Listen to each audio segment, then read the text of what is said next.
Halo teman-teman, balik lagi dengan saya di Crypto In. Selamat malam teman-teman semuanya. Semoga hari ini luar biasa buat kita semua. Dan buat teman-teman di rumah yang dalam keadaan kurang enak badan atau dalam keadaan sakit, saya doain cepat sembuh teman-teman ya, biar kita bisa trading dan trading bareng lagi. Dan tidak lupa juga yang sudah subscribe dan dukung channel ini, sehat selalu dan sukses buat kalian semuanya tanpa terkecuali teman-teman ya. Oke, kali ini saya akan bahas ASICS ya namanya ya. ASICS token ya, punyanya Mas Anang Hermansyah. Oke. Di sini saya mau ambil titik tengah karena di luar sana banyak yang mengatakan token ini jelek, token ini tidak bagus lah ya, intinya seperti itu. Dan banyak lah ya bla bla bla, nanti bakal rupuh lah, bakal ini bakal itu. Nah, di sini teman-teman saya terpancing dan saya coba searching ya, dan sumpah teman-teman ya, di sini saya nggak di endorse atau apapun. Saya hanya ingin mengambil poin-poin yang dikatakan orang di luar itu benar apa enggak gitu loh. Karena gini teman-teman ya, siapa tahu ada teman-teman yang nonton ini yang mempunyai atau yang membeli token ini, kalian tidak termakan food juga gitu loh teman-teman. Karena yang kalian pegang itu ya uang gitu loh. Karena yang kalian pakai beli token ASICS ini adalah uang ya. Jadi sini saya akan jelaskan supaya kalian tuh nggak panik ya dengar orang-orang yang mengatakan token ini jelek dan apa. Saya sih lebih yakin token ini daripada Dogecoin teman-teman ya. Minta maaf ya buat holder Dogecoin ya. Saya pribadi lebih yakin koin ini atau token ini daripada Dogecoin ya. Sekali lagi saya katakan ya, saya lebih yakin ASICS token daripada Dogecoin ya. Saya lebih yakin di akhir ini. Kenapa? Karena dari segi apa ya namanya, terang-terangan lah ya ke publik, ini ASICS token ini ya menurut saya meyakinkan, dan di belakangnya ini orang yang punya uang. Oke. Tapi biar nggak berlama-lama ya, saya langsung cek saja. Oke, dan di sini saya sudah masuk websitenya teman-teman ya. Di sini jelas sekali websitenya. Saya agak gimana gitu ya. Dia terang-terangan lah intinya si ASIC token ini, dan projectnya ini semua mudah dijangkau. Kenapa saya bilang mudah dijangkau? Kalian harus dengar baik-baik gitu loh. Kalian cerna baik-baik perkataan saya ini. Semua projectnya ini bukan project yang halu ya. Ini bisa dijangkau ya. Kita berbicara saya langsung to the point teman-teman ya. Saya nggak akan ragu jika saya harus membeli koin ini, saya tidak akan ragu karena gini, kalaupun koin ini akan scam ya saya tahu, sorry, saya bisa cari rumahnya Anang Hermansyah. Oke, kita berbicara kasar dulu ya. Dan di sini tim-timnya juga semua jelas teman-teman ya. Timnya semua nongol di sini semua. Saya belum bahas projectnya dulu. Saya bahas timnya semua di sini jelas, dan ini yang saya suka ya. Muncul ke publik ya, dan di sini jelas sekali Anang Hermansyah ini yang membackup, atau dia adalah di sini dia presidennya ya, presiden komisaris dari token ini. Dan ini ya bisa dibilang tokennya teman-teman. Dan projectnya di sini bukan project halu kalau saya lihat di sini, malah di sini project hati-hati. Nah, itu yang saya suka teman-teman ya. Project hati-hati itu gini ya, projectnya itu nggak terlalu memberikan mimpi kepada holder. Oke, itu poin yang penting sekali. Jadi dia tahu kapasitasnya ya. Jadi kasarnya dia bisa memperhitungkan lah, kalau seandainya scam ya, saya bisa memulangkan uang orang gitu loh. Kira-kira seperti itu ya. Dan kalau kita berbicara secara materi ya, keluarganya dari apa, dia sekarang sudah apa namanya, anaknya sama Atta kan, Atta Halilintar ya. Jadi bukan mungkin ini terasa konyol ya, kedengaran konyol, tetapi di sini kita lihat dulu dari segi pertanggungjawaban jika suatu saat terjadi apa-apa dengan ASICS token ini. Oke. Nah, untuk roadmap-nya sendiri teman-teman ya, saya nggak mau explain banyak, tapi di sini teman-teman lihat sendiri, di sini projectnya semua masuk akal. Oke. masuk akal ya, daftar di DEX PancakeSwap, oke, daftar CoinMarketCap, oke. Jadi nggak terlalu bilang daftar di planet mana gitu ya, atau daftar di mana buat ini buat itu, sedangkan nggak nongol. Itu kenapa saya sempat membuat perbandingan dengan Dogecoin. Maaf saja buat para holder Dogecoin ya, saya minta maaf banget ya, karena menurut saya dari segi supply pun ini koin masuk akal untuk suplainya ya. Suplainya ini sangat masuk akal, cuma 10 triliun. Ini kalau saya nggak salah, ini ya. Oke, ini 10 triliun kan teman-teman, jangan sampai saya salah. Oke, teman-teman bisa lihat sendiri. Dan di sini sudah dibagi untuk presale 20% ya, untuk dompet pengembang dan lain-lain, alokasi bursa, dompet pemasaran. Intinya sudah diperincikan yang secara logika ini masuk akal ya. Ini sangat masuk akal dan proyeknya tidak neko-neko. Ada kan sekarang proyek nanti mereka akan tancapkan bendera mereka ke Mars kan, ada kan yang gitu-gitu sekarang. Nah, kalian pilih proyek yang seperti itu apa proyek yang ini?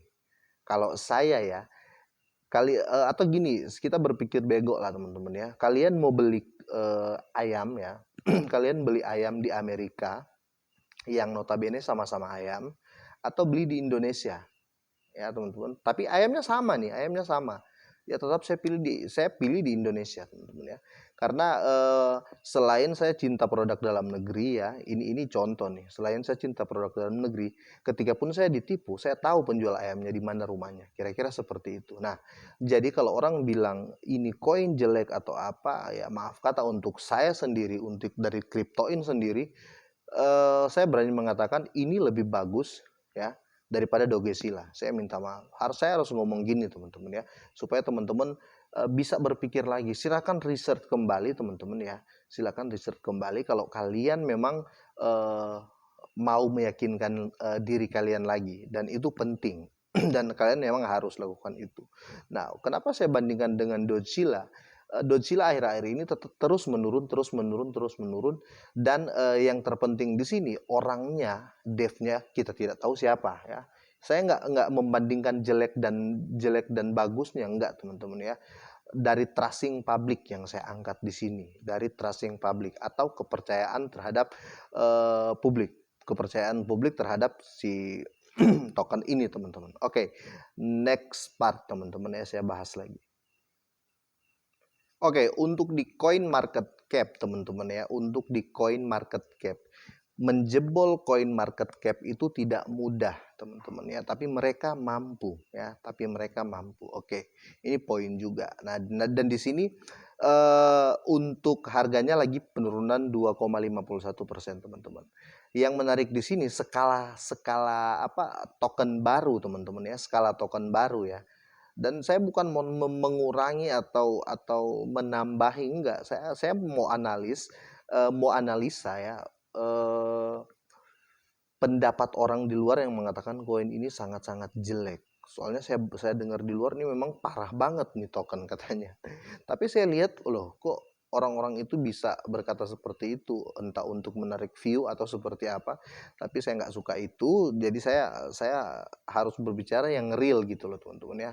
Oke, untuk di marketnya ya, untuk di marketnya setahu saya belum. Oke, betul kan? Belum. Dia masih ada di swap atau ada di PancakeSwap. Nah, dengan harga saat ini ya, dengan harga saat ini dia baru listing di PancakeSwap teman-teman.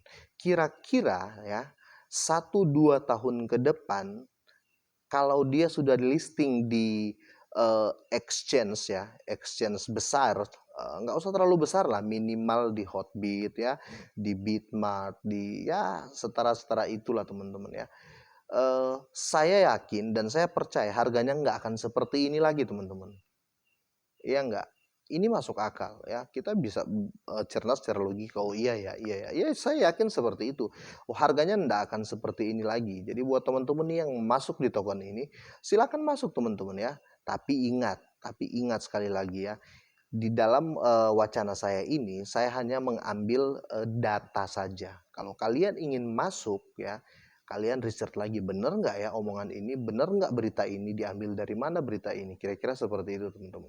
Jadi yang ada harapan di sini karena apa? Dia baru di listing di satu, bisa dibilang exchange lah ya, atau swap ya, baru satu ya.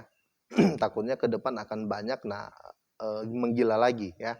Apalagi kita tahu bersama orang Indonesia itu rata-rata FOMO ya, ketika naik oh ikutan gini gini gini gini gini gini gini gini. Nah, jadi untuk naik, untuk kita take profit saya rasa akan bisa untuk di token ini. Nah, yang membuat saya tercengang lagi teman-teman ini ya, saya lihatin ya. Oke, untuk di akun Twitternya ini dia masih sorry ya, masih 6.354 follower teman-teman ya. Ya, it's okay lah teman-teman ya, it's okay. Saya mau lihat di sini dia nge-follow siapa teman-teman ya. Saya mau benar-benar mengupas di sini. Oke. Dia nge-follow Elon Musk dan Bitcoin. Oke. Nah, dan di sini yang menarik yang saya katakan tadi, dia diikuti oleh Indodax teman-teman ya. Dia diikuti Indodax, dan ini bukan Indodax fake ya, ini betul-betul saya cek dan benar ini Indodax resmi yang ngefollow si ASICS token ini. Oke. Nah, jadi kita bisa lihat nih, minimal dia lebih baik dari VD ya teman-teman ya, minimal dia lebih baik dari VD coin yang sempat di delisting dari Indodax, dan dia diikuti juga oleh orang Saitama teman-teman, si orang ini teman-teman ya, Michael Goddard ini teman-teman. Nah, bukan cuma itu juga teman-teman ya, bukan cuma itu juga, saya juga lihat di sini FOMO publik terhadap token ini sangat tinggi ya, sangat tinggi, dan ini ya mau nggak mau bisa meng-up harga si ASICS token ini teman-teman, pasti bisa. Atau mungkin kita mau bandingkan ASICS token ini dengan token yang listing di Indodax ini, tokennya apa, Bot XT ya kalau saya nggak salah ya, Bot XT itu punyanya Indra Kens ya kalau saya nggak salah, timnya Indra Kens lah. Nah, sekarang saya mau ajak kita berpikir, kalian lebih percaya Anang Hermansyah atau Indra Kens? Ayo, kira-kira gimana nih? Nah, jadi buat teman-teman yang sudah megang koin ini ya, jangan khawatir. Yang mau beli silakan, yang enggak silakan. Karena di sini saya saya meluruskan dan saya harus meluruskan karena saya nggak suka dengar-dengar berita yang terlalu banyak terlalu banyak drama gitu loh teman-teman. Bagus kok koin ini, saya cek bagus ya, menurut saya pribadi ya, terserah kalian mau bilang ini nggak bagus ya terserah, tapi secara logika dan secara saya cek sendiri, koin ini masuk akal teman-teman ya, token ini masuk akal, dan di belakangnya transparansinya kuat, dan kita tahu ya, bahkan sudah di endorse sama beberapa artis besar, Judika, siapa namanya, Ariel, pokoknya banyak lah yang endorse ya. Entah itu token dikasih ya, dikirim sama devnya atau mereka yang beli, itu saya nggak peduli ya. Kalau saya pribadi saya nggak peduli. Yang saya pedulikan satu, orang di Indonesia ya akan banyak mengenal cryptocurrency. Itu seharusnya poin yang harus kita tangkap teman-teman ya. Karena yang kita butuh, jadi gini, saya ambil simpelnya teman-teman ya. Dulu orang pas denger cryptocurrency itu apa? Bitcoin. Cryptocurrency itu apa? Shiba dan lain-lain, Ethereum dan lain-lain, BNB dan lain-lain.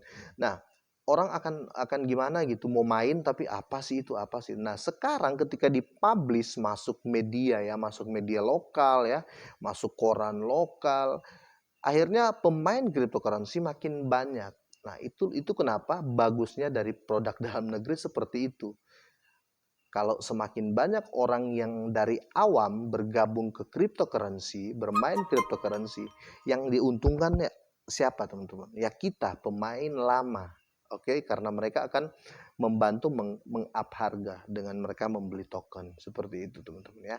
Jadi overall menurut saya ASICS token ini standar dan bisa dipercaya ya. Standar dari bagusnya lah teman-teman ya, nggak mungkin juga saya bilang bagus banget ya, nggak mungkin juga saya bilang ini jelek, saya bilang ini standar ya standar koin ini layak gitu loh, itu menurut saya pribadi teman-teman. Oke, kira-kira ini saja dulu teman-teman, udah lama, udah hampir 15 menit saya bahas ASICS token ini. Jadi buat teman-teman yang hold koin ini, gas teman-teman ya. Pokoknya ketika cuan, pesan saya, ketika cuan jangan tamak ya. Langsung take profit, kira-kira seperti itu. Oke, ini saja. Semoga sehat dan sukses selalu buat kalian semua. Selamat malam.